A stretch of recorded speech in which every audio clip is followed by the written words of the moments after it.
Praise the lord. ಕ್ರಿಸ್ತನಲ್ಲಿ ಪ್ರಿಯ ದೇವಜನರೇ, ನಿಮ್ಮೆಲ್ಲರಿಗೂ ಶ್ರೀ ಯೇಸು ಕ್ರಿಸ್ತನ ಮಧುರ ನಾಮದಲ್ಲಿ ಶುಭ ವಂದನೆಗಳು. ಈ ದಿನದ ದೇವರ ವಾಕ್ಯ ಯೆಶಾಯ 43:2. ಉರಿಯಲ್ಲಿ ನಡೆಯುವಾಗ ನೀನು ಕಂದದಿರುವಿ, ಜ್ವಾಲೆಯು ನಿನ್ನನ್ನು ದಹಿಸದು. ಐಸಾಯ 43:2.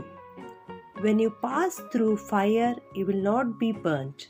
The hard trials that come will not hurt you. ಪ್ರಿಯರೇ, ಯೆಹೋವ ದೇವರು ನನ್ನನ್ನು ಕುರಿತು, ನಮ್ಮನ್ನು ಕುರಿತು ಹೀಗೆ ಹೇಳ್ತಾ ಇದ್ದಾರೆ: ಉರಿಯಲ್ಲಿ ನಡೆಯುವಾಗ ನೀನು ಕಂದದಿರುವೆ, ಜ್ವಾಲೆಯು ನಿನ್ನನ್ನು ದಹಿಸದು ಎಂದು. ನಮ್ಮನ್ನು ಸೃಷ್ಟಿಸಿ ರೂಪಿಸಿದಾತನು, ಭಯಪಡಬೇಡ, ನಾನು ನಿನ್ನನ್ನು ವಿಮೋಚಿಸಿದನಲ್ಲ, ನಿನ್ನ ಹೆಸರು ಹಿಡಿದು ಕರೆದನಲ್ಲ ಎಂದು ಹೇಳ್ತಾ ಇದ್ದಾರೆ. ಹೌದು, ಇದು ಭೂತಕಾಲ, ಮುಗಿದು ಹೋದ ಕೆಲಸ. ಕರ್ತನು ಮಾಡಿ ಮುಗಿಸಿದ್ದಾರೆ. ಇನ್ನು ಮುಂದೆ ಭವಿಷ್ಯತ್ ಕಾಲದಲ್ಲಿ ನಿನ್ನನ್ನು ವಿಮೋಚಿಸುತ್ತೇನೆ ಅಂತ ಹೇಳ್ತಾ ಇಲ್ಲ, ವಿಮೋಚಿಸಿದ್ದೇನಲ್ಲ ಎನ್ನುತ್ತಿದ್ದಾರೆ. ಹೌದು, ನಮ್ಮನ್ನು ಸೃಷ್ಟಿಸಿ ರೂಪಿಸಿದಾತನು ನಮ್ಮನ್ನು ಹೆಸರು ಹಿಡಿದು ಕರೆದು ನಮ್ಮನ್ನು ಬಿಡುಗಡೆ ಕೊಟ್ಟಿದ್ದಾರೆ, ವಿಮೋಚಿಸಿದ್ದಾರೆ. ಪಾಪದಿಂದ ಬಿಡುಗಡೆ, ರೋಗದಿಂದ ಬಿಡುಗಡೆ, ಶಾಪದಿಂದ ಬಿಡುಗಡೆ ಕೊಟ್ಟಿದ್ದಾರೆ. ನೀನು ಜಲರಾಶಿಯನ್ನು ಹಾದು ಹೋಗುವಾಗ ನಿನ್ನ ಸಂಗಡ ಇರುವೆನು ಎನ್ನುತ್ತಿದ್ದಾರೆ. ಇಸ್ರಾಯೇಲರು ಐಗುಪ್ತ ದೇಶದಿಂದ ಹೋಗುವಾಗ ಮುಂದೆ ಕೆಂಪು ಸಮುದ್ರ, ಹಿಂದೆ ಫರೋಹನ ಸೈನ್ಯ. ಯಾವ ಕಡೆ ಹೋದರೂ ಅವರಿಗೆ ಆಪತ್ತು ಕಾದಿತ್ತು. ಆಗ ದೇವರು ಕೆಂಪು ಸಮುದ್ರದ ನೀರನ್ನು ವಿಭಾಗ ಮಾಡಿದರು. ಇಸ್ರಾಯೇಲರು ಒಣ ನೆಲದಲ್ಲಿ ನಡೆದು ಹೋದರು. ಜಲರಾಶಿಯನ್ನು ಹಾದು ಹೋಗುವಾಗ ನಾನು ನಿನ್ನ ಸಂಗಡ ಇರುವೆನು ಎಂದ ದೇವರು ಕೊಟ್ಟ ಮಾತಿನಂತೆಯೇ ನಡೆದು ಇಸ್ರಾಯೇಲರನ್ನು ರಕ್ಷಿಸಿದರು.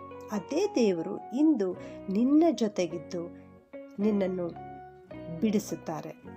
ಉರಿಯಲ್ಲಿ ನಡೆಯುವಾಗ ನೀನು ಕಂದದಿರುವೆ, ಜ್ವಾಲೆಯು ನಿನ್ನನ್ನು ದಹಿಸದು ಎಂದು ದೇವರು ಹೇಳ್ತಾ ಇದ್ದಾರೆ.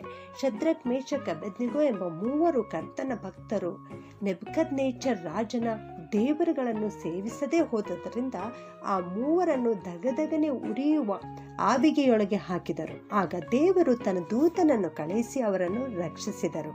ಆ ಮೂವರನ್ನು ಎತ್ತಿ ಬೆಂಕಿಯಲ್ಲಿ ಹಾಕಿದವರನ್ನೇ ಆ ಬೆಂಕಿ ಸಂಹರಿಸಿತು. ಆದರೆ ಈ ಮೂವರಿಗೆ ಆ ಬೆಂಕಿಯು ಏನೂ ಮಾಡಲಿಲ್ಲ. ಬೆಂಕಿಯ ಅಧಿಕಾರ ಇವರ ಮೇಲೆ ನಡೆಯಲಿಲ್ಲ.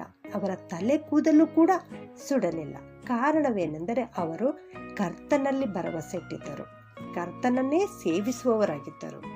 ಕರ್ತನನ್ನು ಬಿಟ್ಟು ಇನ್ನಾವ ದೇವರನ್ನು ಸೇವಿಸಿ ಪೂಜಿಸಬಾರದೆಂದು ತಮ್ಮ ದೇಹವನ್ನು ಮರಣಕ್ಕೆ ಒಪ್ಪಿಸಿಕೊಟ್ಟರು. ಆದ್ದರಿಂದ ದೇವರು ಅವರನ್ನು ರಕ್ಷಿಸಿ ಕಾಪಾಡಿ ಉನ್ನತ ಪದವಿಗೆ ತಂದರು. ಪ್ರಿಯ ದೇವಜನರೇ, ಅದೇ ದೇವರು ಇಂದು ನಿನಗೆ ಹೇಳ್ತಾ ಇದ್ದಾರೆ: ಭಯಪಡಬೇಡ, ನಾನು ನಿನ್ನನ್ನು ವಿಮೋಚಿಸಿದೆನಲ್ಲ, ನಿನ್ನ ಹೆಸರು ಹಿಡಿದು ಕರೆದೆನಲ್ಲ ಎಂದು.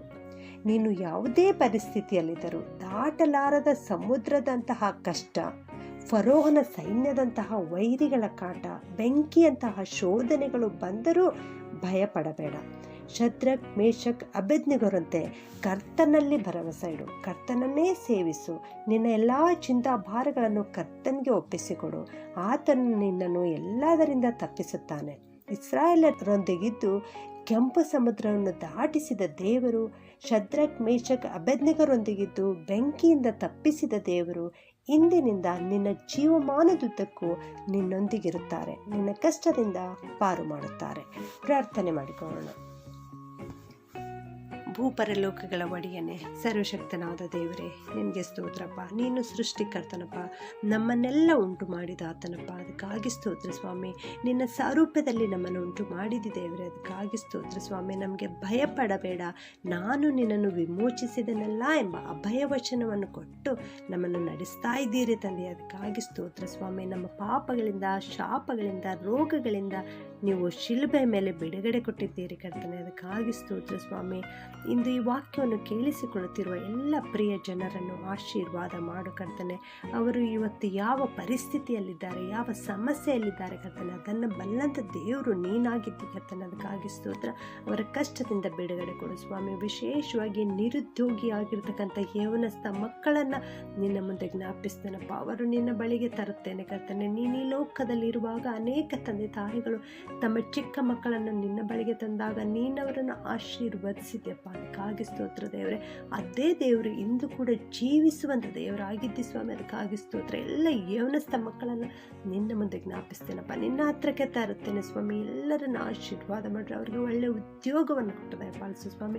ಎಲ್ಲ ವಿದ್ಯಾರ್ಥಿಗಳಿಗೋಸ್ಕರ ಪ್ರಾರ್ಥಿಸ್ತೇನಪ್ಪ, ಅವರನ್ನು ಆಶೀರ್ವಾದ ಮಾಡು ಕರ್ತನೆ. ಅವರಿಗೆ ನಾನೇ ನಿನ್ನೊಂದಿಗಿದ್ದೇನೆ, ಭಯಪಡಬೇಡ ಎಂಬ ಅಭಯ ವಚನ ಕೊಟ್ಟು ಆಶೀರ್ವಾದ ಮಾಡು ಕರ್ತನೆ. ಉನ್ನತ ದರ್ಜೆಯಲ್ಲಿ ಅವರು ಪಾಸಾಗಲಿಕ್ಕಾಗುವಂತೆ ಸಹಾಯವನ್ನು ಅನುಗ್ರಹಿಸಿರಿ ಸ್ವಾಮಿ. ಈ ದಿನವೆಲ್ಲ ನಮ್ಮ ಜೊತೆಗಾರನಾಗಿದ್ದುಕೊಂಡು ನಡೆಸುತ್ತೀರಿ ಎಂದು ಯೇಸುವಿನೊಂದೇ ನಾಮದಲ್ಲಿ ಬೇಡ್ತೇನೆ ತಂದೆಯೇ, ಆಮೇನ್.